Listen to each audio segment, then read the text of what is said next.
What is Professor Oak's challenge? This is a way of playing through a Pokemon game where before obtaining your next gym badge, you need to catch and fully evolve every single Pokemon you can. So yeah, this is really time consuming. In Pokemon Platinum, for example, you would need to fully evolve your starter as well as get a Staraptor, Bibarel, Luxray, Kricketune, Gyarados, Roselia, Crobat, Graveler, Golduck, Beautifly, Dustox, Kadabra, Machoke, Rapidash and Onix, all before beating the first gym. Some of these guys will need to be trained to level 30 or 40, and the highest level wild Pokemon you can find will be level 9. In this example, you're looking at least 30 hours of playtime before getting your first gym badge. So why do people do it?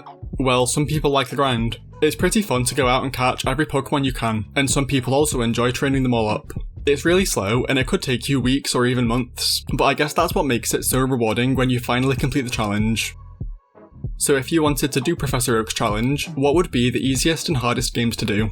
Pokemon Ruby and Sapphire are definitely some of the easiest, since you can immediately catch 6 Zigzagoons who will all have the ability Pickup. In these games, Pickup will always have a 10% chance to give you a rare candy after every battle, regardless of what level you are. This removes a huge amount of the time investment as you can pretty quickly get a lot of rare candies to help you level up. Fire Red and Leaf Green are also pretty easy since they have a decently small number of Pokemon, and you can get Meowths for Pickup around the second gym. But in these games, rare candies are only a 5% chance instead of 10. Now for the hardest games, Generation 5 is pretty difficult, since in those games the higher level you are, the less experience you gain. If you're level 10 and you beat a level 8 Frillish, you'll get 89 experience, but if you're level 25, you'll only get 31 experience. So each time you level up, you gain a lower and lower amount of experience from every KO. With each level, Pokemon also need a higher and higher amount of experience to reach the next level. For Blitzel to get from level 10 to 11, it needs 331 experience, but to get from 25 to 26, it needs 1951. That means training your starter up to level 36 against nothing higher than a level 7 will go painfully slow. You can get a Lillipup with Pickup to get rare candies, but he loses Pickup when he evolves, and he needs to be at least level 21 to be able to find rare candies. So you would need to train one Lillipup to level 21, as well as train another one to 32 to evolve into Stoutland. Anything from Generation 6 onwards is difficult, since this is when they started to put a massive number of Pokemon into each game, so just catching them all takes longer. As for training them, that actually isn't a major issue in Gen 6, thanks to the experience share. From these games forwards, using the experience share can actually give you 350% of the experience you were supposed to get, since every Pokemon on your team will gain 50% of the total experience from a KO, so training in these games can be a lot faster than older generations. But it's important to keep in mind that in Generation 7, 8 and 9, you'll gain experience in the same way as Generation 5. Less experience the higher level you are. So the only games where you can get extra XP thanks to the experience share, and gain the same amount regardless of your level, are X, Y, Omega Ruby and Alpha Sapphire. The Johto Games are also a pretty slow one. The wild Pokemon are just generally really low leveled, so training takes much longer, but you also need to rely on not one but 2 unbelievably rare phone calls from Picnicagina to get Leaf Stones to evolve Weepinbell and Gloom. In Heart Gold and Soul Silver, you can easily get the rest of the evolution stones in the Pokeathlon Dome after beating Whitney, but in the Gen 2 games, you'll need to wait for these unreliable phone calls to get pretty much all of your Leaf Stones, Fire Stones, Thunder Stones, etc.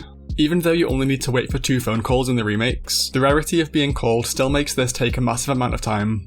Also, another huge obstacle is Dratini. You can buy one in Goldenrod City, which means before getting your 3rd gym badge, you'll have to train it from level 20 all the way up to 55, where it evolves into Dragonite. And the strongest wild Pokemon you can fight at that point will be level 14. Dratini is also in the slow experience group, meaning it's one of the Pokemon who needs the highest amount of experience to get from level to level. This means getting Dragonite is an insanely big time investment, and it makes the early game unbelievably slow. Finally, the Sinnoh Games would be alright if it wasn't for one thing: the honey trees. There's only 4 trees available to you before beating Gardenia, and each one makes you wait 6 hours before you can find a wild Pokemon. Heracross only has a 5% chance to be found in these trees, Combee only has a 20% chance, and on top of that, a 12.5% chance to be female so it can evolve, and the bane of everyone's existence, Munchlax, will only appear on a random 4 out of 21 trees throughout the game, with a 1% chance on each one. Assuming you get lucky and Munchlax is, let's say, the 50th Pokemon you find in the tree, the 6-hour wait between encounters still makes this take 12.5 full days. The honey trees are frustrating in a regular playthrough, but in a challenge where you need to catch every Pokemon you can, they're enough to drive you crazy. Also, when you start your challenge, you'll need to enter your trainer number into an online calculator to make sure you have access to at least one Munchlax tree before the second gym. If your 4 Munchlax trees are after Gardenia, you need to reset your game, so make sure you do that before the 30-hour grind to the first gym. So there you go, that's a quick summary of Professor Oak's challenge. I've never done one myself, but I think I might try it. Probably on Ruby or Sapphire, because as much as I love the Gen 4 games, I really don't have the patience for Munchlax or Dragonite. If you end up doing this challenge, leave a comment to let me know how it goes, and maybe give me some advice, so I don't end up wasting too much of my time. Thanks for watching, and hopefully, I'll see you next time.